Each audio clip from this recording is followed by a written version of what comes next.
Kuribayashi Tadamichi. In May 1944, Kuribayashi was appointed as the commander of the newly formed 109th Division to defend the Ogasawara Islands. He arrived on Iwo Jima on June 8, 1944, and remained there until his death in March 1945. In July of the same year, he also became the commander of the Ogasawara garrison, overseeing both Army and Navy forces. Some suggested locating the garrison headquarters on Shikijima due to its better facilities, but Kuribayashi chose Iwo Jima, considering it the front line. He cited the precedent of a commander unable to return during the Battle of Saipan as a reason. Despite harsh conditions on Iwo Jima, Kuribayashi, known for his character, wanted to share hardships with his subordinates rather than being in a comfortable environment alone. He was highly popular among his subordinates. Upon his arrival on Iwo Jima, a high-ranking official akin to a cabinet minister showed consideration for the island's 1,000 residents. He chose to live separately from them to avoid disruption.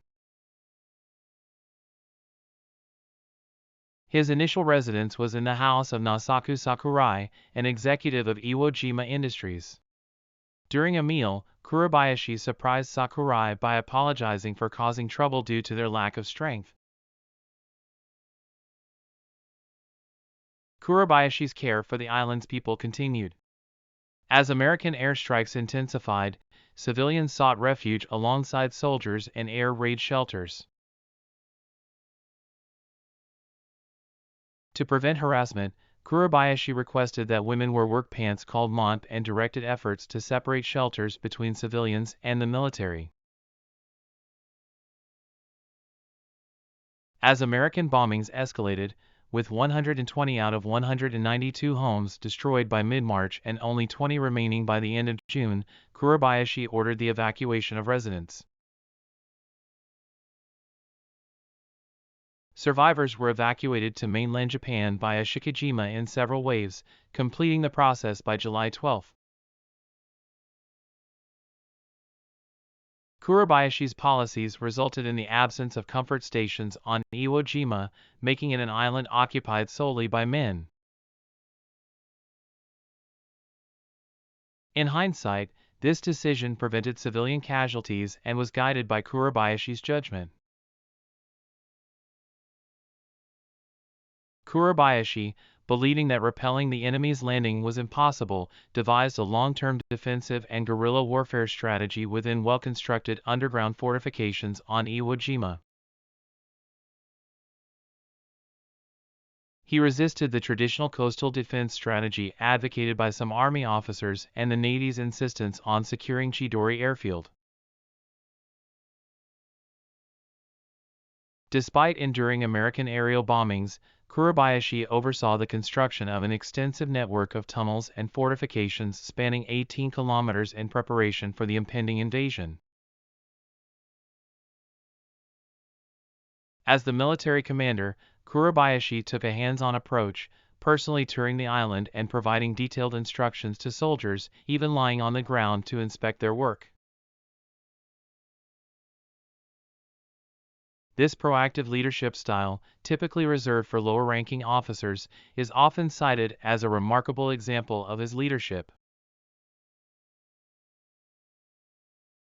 However, it was partly due to the challenging circumstances of the Ogasawara garrison, which had few staff officers, was newly formed, and included many inexperienced veterans due to its rushed organization.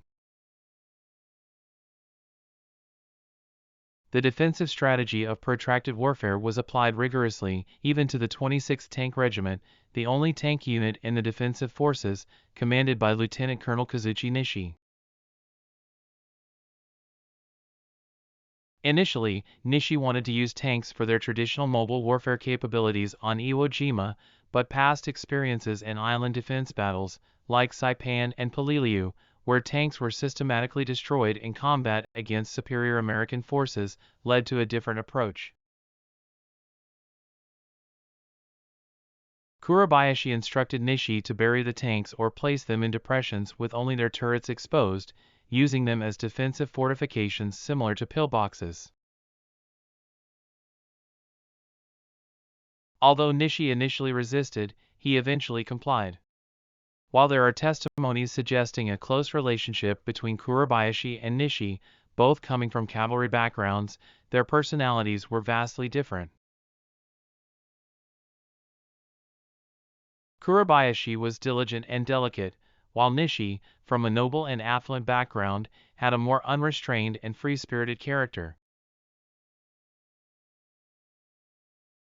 Some accounts suggest there was friction between them. It's important to note that the decision to use tanks as defensive weapons is attributed to Nishi by some accounts. Kuribayashi strongly instilled in his soldiers the principles of defending their positions, prohibiting banzai charges, and being prepared for self-sacrifice. He implemented a strategy of long-term resistance through defensive tactics and guerrilla warfare, as outlined in documents like the Pledge of Valor and the Soldier's Guide to Courageous Combat, which were distributed to all troops. Kuribayashi paid close attention to the harsh conditions faced by his soldiers due to the difficult combat environment. He conducted daily inspections of the island to assess the progress of defensive fortifications, as well as to gauge soldiers' morale and the attitudes of their commanders. Kuribayashi enforced strict rules that eliminated the need for saluting among superiors and subordinates during work and training. Any complaints raised by subordinates about their superiors were swiftly addressed. He also prohibited officers, including himself, from enjoying more luxurious meals than the soldiers. Kuribayashi was aware of the resentment within the military regarding rank-based disparities in treatment, particularly concerning food. Given the scarcity of resources on Iwo Jima, he feared that this resentment could undermine trust between superiors and subordinates, negatively affecting combat effectiveness. To bridge this gap, he ate the same simple meals as the soldiers and used the same amount of water. This approach deeply impressed the soldiers and bolstered their trust in Kuribayashi. On February 16, 1945, intense preparatory bombardments by American naval vessels and aircraft targeted Iwo Jima. The first wave of U.S. Marines began their landing on February 19 at 9 a.m. During this bombardment, some Japanese coastal artillery and artillery on Mount Suribachi fired against orders. Kuribayashi had to urgently reiterate orders to cease counterfire, fearing that it would reveal their positions. However, as Kuribayashi had anticipated, American forces identified the locations of these positions through counterfire and subsequently obliterated them with an 11-hour naval bombardment. This incident is referred to as Kuribayashi's only tactical mistake in the official U.S. Marine Corps history of the Battle of Iwo Jima. Under Kuribayashi's leadership, the defensive units on Iwo Jima followed his orders meticulously. They effectively drew the American landing forces further inland before launching a coordinated counterattack just after 10 a.m. General Holland Smith, the commander of the American landing forces, was surprised to learn that the Japanese defenders did not engage in reckless charges, and he praised the intelligence of the Japanese commander, referring to him as one smart bastard to reporters. Furthermore, combat reports from the 4th Marine Division commended the Japanese artillery coordination as a level of subtlety previously unseen in military tactics. Initially, the American military struggled to identify the Japanese commander on Iwo Jima. They believed it was Major General Osuga, the commander of the Shikijima fortress, based on classified documents obtained on Saipan before the landing. However, after capturing Japanese prisoners during and after the invasion, they obtained information confirming that Lieutenant General Kuribayashi was the supreme commander on the island. Although it seemed improbable to the Americans that a lieutenant general would be stationed on such a small and inhospitable island, they re-evaluated the situation based on reports indicating a larger Japanese defender force than initially estimated, including division-level units. Given these factors, they speculated that a division commander-level lieutenant general might be leading the defense. This raised concerns of a more substantial Japanese force and the possibility of facing a skilled tactician in Kuribayashi, leading to a formidable resistance. Despite being heavily outnumbered, Kuribayashi's forces surpassed American expectations, putting up a fierce resistance and causing significant casualties among U.S. troops. On March 16, at 4 p.m., as the organized combat phase of the battle was concluding, he sent a farewell message to the Imperial General Headquarters, signaling an imminent surrender. Starting from March 17, Kuribayashi patiently awaited an opportunity for a general assault. Despite the realization among most survivors that the fate of the defensive forces was sealed, and the prospect of self-destruction looming, Kuribayashi refrained from launching a premature final assault.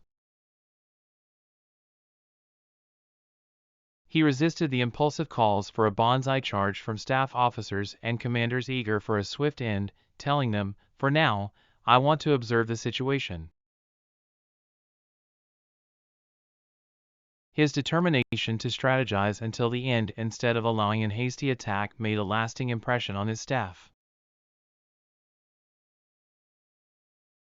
From March 18 onward, the American military halted naval bombardments and airstrikes, gradually withdrawing heavily damaged Marine units from Iwo Jima.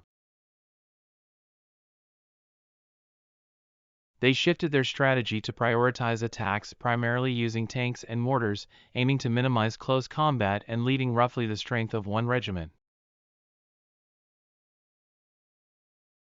Kuribayashi astutely recognized this change in the American military's approach, and on March 25, he judged that the moment for an attack had arrived, with vigilance among the American forces having relaxed. The total assault commenced on the night of March 25. Importantly, this final assault did not involve the banzai charge that Kuribayashi had consistently forbidden. Instead, it was a meticulously coordinated and deliberate attack. Kuribayashi removed his rank insignia, concealed his name on his belongings, and donned a white armband. Late on the night of the 25th, he, along with Major General Osuga, attached to the division headquarters, Colonel Masuo Ikeda, the commanding officer of the 145th Infantry Regiment, Chief of Staff Major General Takaishi, and Navy 27th Air Squadron Commander Rear Admiral Toshinosuke Ikimaru, led a force of 400 attackers. They left the semi-underground bunker of the headquarters and commenced their advance towards Motobu and Chidori airfield, marking their final push. On the morning of March 26, 1945, Lieutenant General Kuribayashi's well-armed attacking force engaged with American troops, including the U.S. Army Air Force's 7th Fighter Command and the 5th Engineer Battalion, at a coastal bivouac to the south of the western village on Iwo Jima. This attack was carefully organized and differed significantly from the typically poorly equipped banzai charges seen in Pacific Island warfare during World War II. The American military recognized the disciplined and well-organized nature of the Japanese force, attributing it to Kuribayashi's tactical leadership. The meticulous Japanese attack initially caused chaos among the American troops. While many fighter pilots were killed during the assault, subsequent Marine Corps reinforcements arrived. After 3 hours of intense combat, the American casualties included 44 fighter pilots killed, 88 wounded, and 9 Marines killed, with 31 wounded. Following this attack, Kuribayashi attempted to reposition his units toward Motobu, but he was wounded in the thigh by enemy mortar shrapnel. He was carried back from the front lines by his Chief of Staff Sergeant Major. Unable to retreat further and determined not to let his body fall into enemy hands, Kuribayashi chose to commit suicide in a nearby cave. He died by suicide at the age of 53. Thank you for watching.